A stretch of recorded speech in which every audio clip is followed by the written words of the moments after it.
Assalamualaikum warahmatullahi wabarakatuh. Perkenalkan, saya Yuli Aisyah Putri, mahasiswa Sastra Indonesia semester 5 di UIN Sunan Ampel, Surabaya. Nah, pada kesempatan video kali ini, saya akan memaparkan seorang sastrawan yang berasal dari luar negeri dengan beberapa karya sastranya dan juga beberapa prestasi yang pernah beliau capai. Tugas ini saya buat untuk memenuhi tugas UTS mata kuliah Sastra Dunia yang diampu oleh dosen Pak Guntur Sekti Wijaya. Baik, untuk slide yang pertama yaitu tentang biografi atau latar belakang dari tokoh sastrawan luar negeri. Nah, apabila kita melihat foto yang telah tertera di sebelah kanan, kita pasti sudah bisa menebak sastrawan tersebut berasal dari mana. Apabila kita suka melihat drakor, tentunya sastrawan tersebut mirip dengan opa-opa yang ada di drama Korea. Sastrawan yang akan saya bahas kali ini yaitu sastrawan yang berasal dari Korea Selatan. Jadi tidak salah ya teman-teman apabila di slide pertama saya mengatakan bahwa foto sastrawan tersebut mirip dengan opa-opa yang ada di drama Korea. Jadi sastrawan ini bernama Ko Un. Beliau lahir di kota Ko Un Tae pada tanggal 1 Agustus 1933. Beliau ini dikenal sebagai penyair dari kota Korea Selatan dengan karya sastranya yang begitu banyak. Beliau lahir dari keluarga sederhana yang berprofesi sebagai seorang petani di Gunsan. Nah, semasa kecilnya Ko Un ini mendapatkan didikan dari kakeknya tentang membaca, menulis, dan juga tentang bahasa Korea dan bahasa Cina. Jadi di usianya yang ke-8 tahun, Ko Un ini sudah mulai belajar bahasa Cina sebagai bahasa kedua dari bahasa di mana tempat ia lahir. Nah, pada saat tanpa sengaja Ko Un ini membaca buku kumpulan puisi yang ditulis oleh seorang sastrawan dari Korea Selatan yang bernama Han Ha-un. Ko Un langsung menaruh hati pada dunia kepenulisan. Nah, pada saat itu juga Ko Un mulai menulis sendiri dan menuangkan hasil imajinasi yang ada di otaknya dalam bentuk tulisan. Ketika Ko Un ini beranjak remaja, akhirnya Ko Un masuk ke sekolah menengah di Gunsan pada tahun 1950. Nah, seperti yang kita ketahui bahwa pada saat itu, kota kelahiran Ko Un ini masih sering mengalami peperangan atau penjajahan dari penduduk Jepang. Sehingga pada tahun 1950 ini pernah terjadi peperangan yang cukup pecah yang menyebabkan orang meninggal. Bahkan dari keluarga dekat Ko Un, teman dekat Ko Un, ataupun saudara atau mereka yang dikenali Ko Un, banyak yang meninggal akibat dari peperangan tersebut. Nah, pada saat itu juga Ko Un ditugaskan untuk menggali kuburan bagi mereka yang meninggal akibat dari peperangan tersebut. Kita bisa membayangkan bagaimana trauma Ko Un pada saat itu melihat saudara dekat, keluarga dekat, teman yang tergeletak akibat dari peperangan dengan berbagai luka yang ada di tubuhnya. Kejadian tersebut menyebabkan Ko Un mengalami trauma berat. Bahkan dalam ingatan Ko Un itu selalu teringat tentang peperangan, bagaimana suaranya rintihan, bagaimana suaranya peperangan pada saat itu. Akibatnya, trauma yang dialami oleh Ko Un ini menyebabkan Ko Un menuangkan asam ke dalam telinganya untuk mengurangi pendengaran dari peperangan yang ia dengar sendiri. Nah, akibat dari kejadian tersebut, Ko Un mengalami infeksi pada telinganya dan mengalami tuli pada pendengarannya. Nah, di tahun 1952 ini akhirnya Ko Un memutuskan untuk keluar dari lingkungan yang kerap kali terjadi peperangan sehingga menyebabkan trauma berat pada diri Ko Un. Ko Un memutuskan untuk mengabdi menjadi seorang biara Buddhis untuk mengurangi rasa trauma terhadap peperangan pada saat itu.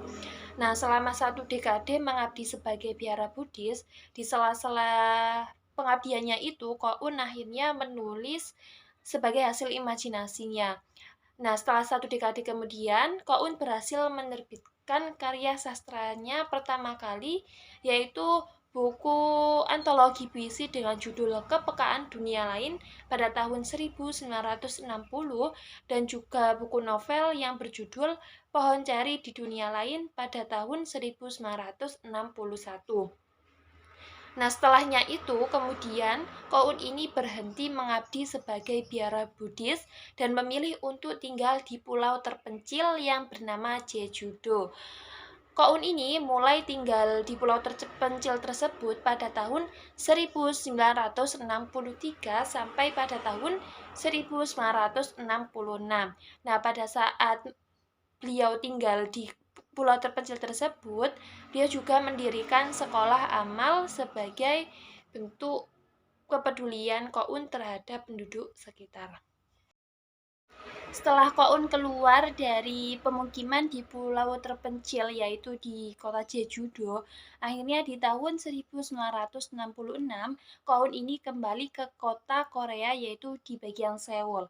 Akan tetapi selama beliau tinggal di kota Seoul, Koun ini kurang bisa membatasi dalam pergaulan lingkungannya.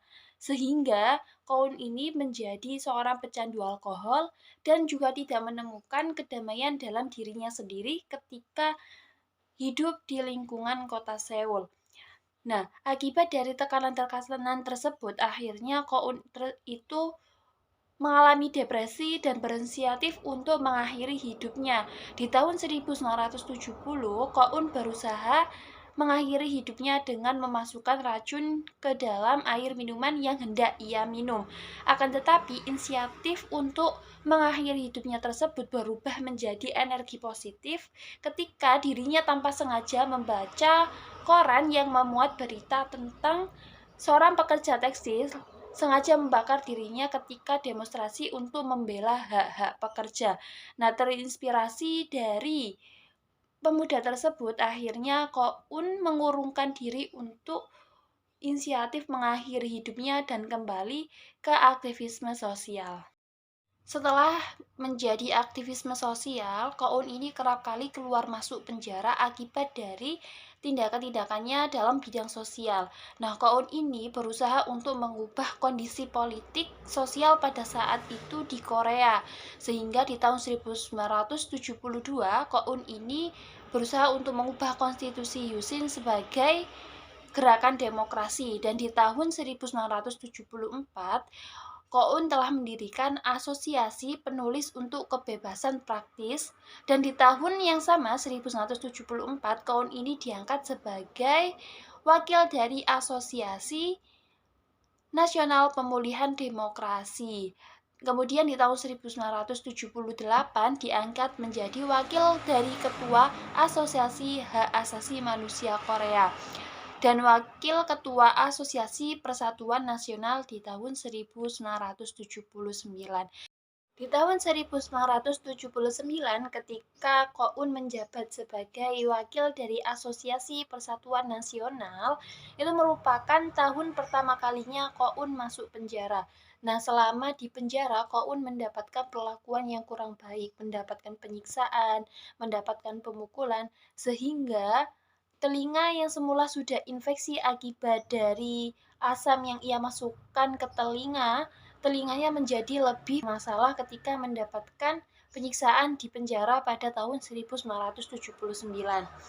Hingga akhirnya setelah 1 tahun kemudian Koun dibebaskan dan di tahun 1980 dikirim kembali ke penjara semasa kudeta Chun Do-han atas penuduhan pengkhianatan. Nah, pada tahun 1980 ini Koun mendapatkan sanksi penjara selama 20 tahun. Akan tetapi pada saat itu sebagai pengampunan umum, Koun dibebaskan di tahun 1982. Nah, setelah berulang kali masuk penjara, akhirnya kehidupan Koun jauh lebih baik ketika terakhir kali masuk penjara di tahun 1982. Hingga akhirnya tahun 1983, Koun ini menikah dengan seorang profesor sastra Inggris yang bernama Sang Hwa Lee, yaitu seorang profesor yang kini menjadi rekan merupakan penerjemah bukunya Ko-un. Setelah menikah, kehidupan Ko-un jauh lebih baik. Ko-un juga mulai aktif dan produktif dalam bidang kepenulisan. Ko-un lebih memfokuskan dirinya pada karirnya sebagai seorang penyair. Akan tetapi di sela-sela kesibukannya sebagai seorang penyair, Ko-un tetap menjalankan aktivisme sebagai seorang sosial.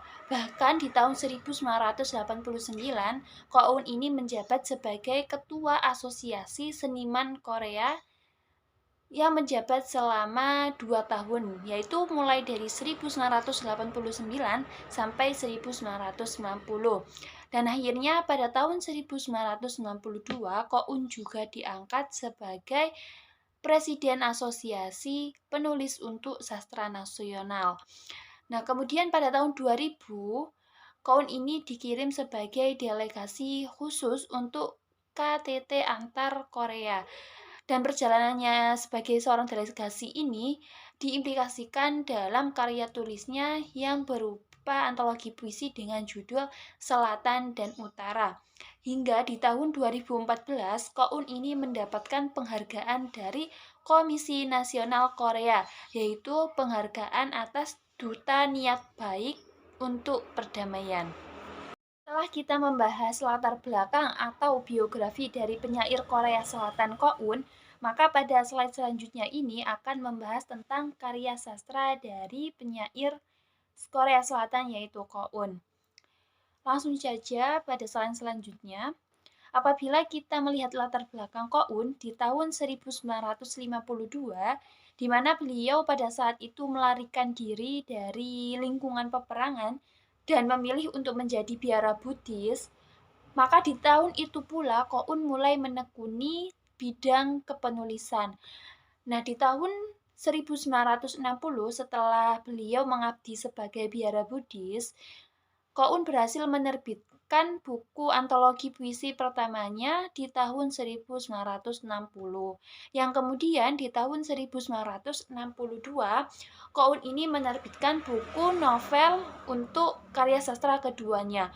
Nah, Ko-un ini merupakan seorang penyair yang tidak hanya menuliskan puisi, tetapi cerita fiksi seperti novel, cerpen, autobiografi, bahkan esai dan buku pelajaran pun beliau tuliskan. Nah, karya sastra dari Ko-un ini tidak lebih menceritakan tentang bagaimana kehidupan Ko-un pada saat sejak kecil sampai pada fase di mana Ko-un ini mendapatkan kebahagiaan setelah menikah. Jadi, kebanyakan dari karya sastra yang ditulis oleh Ko-un ini meliputi tentang perjalanannya, kemudian tentang kota Seoul, kemudian tentang peperangan yang pernah ia alami, dan juga tentang kehidupan spiritual secara umum dan seputar Buddhisme. Salah satu karya dari Ko-un yang berhasil diterjemahkan di berbagai bahasa adalah karya sastra puisi yang berjudul 10,000 Lives. Karya sastra puisinya ini ditulis sejak tahun 1980-an sampai 2010. Nah, karya sastra ini ditulis sebagai bentuk pemenuhan atas sumpah Ko-un yang pernah beliau ucapkan.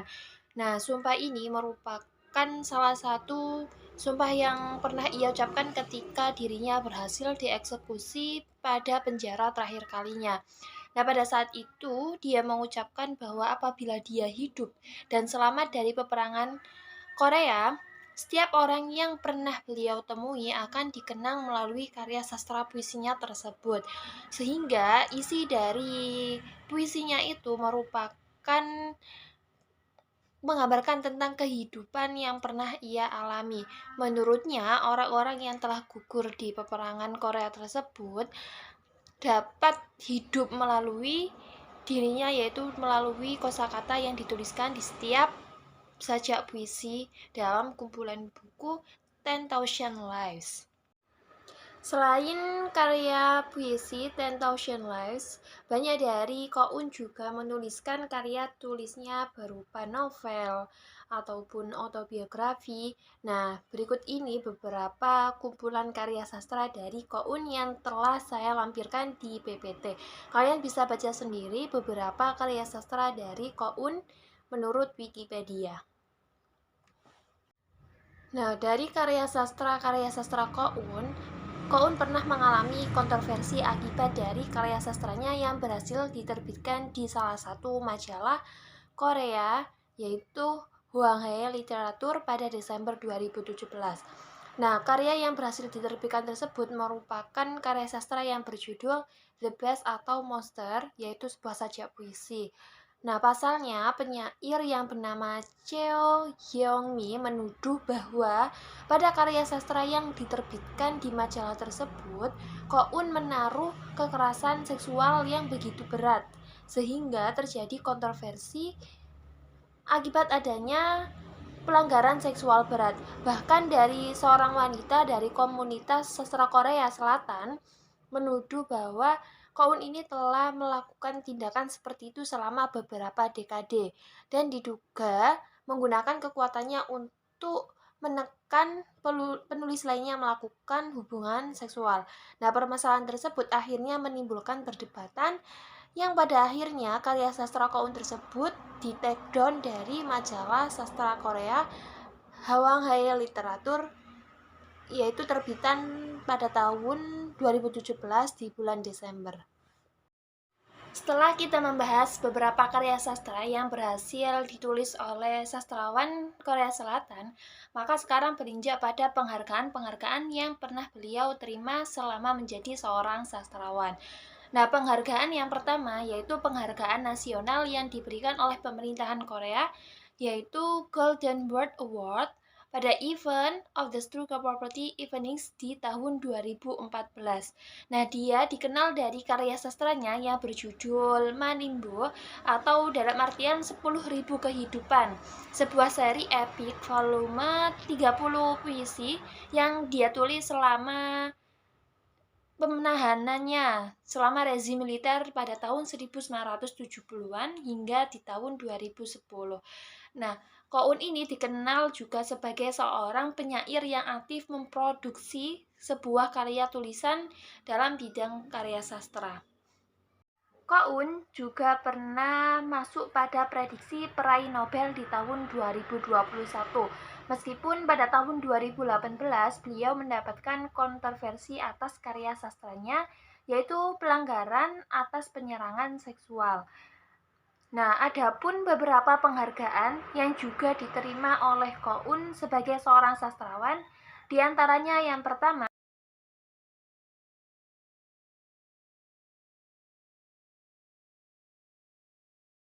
nah, demikian presentasi yang bisa saya sampaikan terkait biografi atau latar belakang, kemudian karya sastra Koun, dan juga penghargaan-penghargaan yang pernah diterima Koun. Apabila ada kurangnya, saya mohon maaf karena kesempurnaan hanya milik Allah. Wassalamualaikum warahmatullahi wabarakatuh dan semoga bermanfaat bagi kalian semua. See you.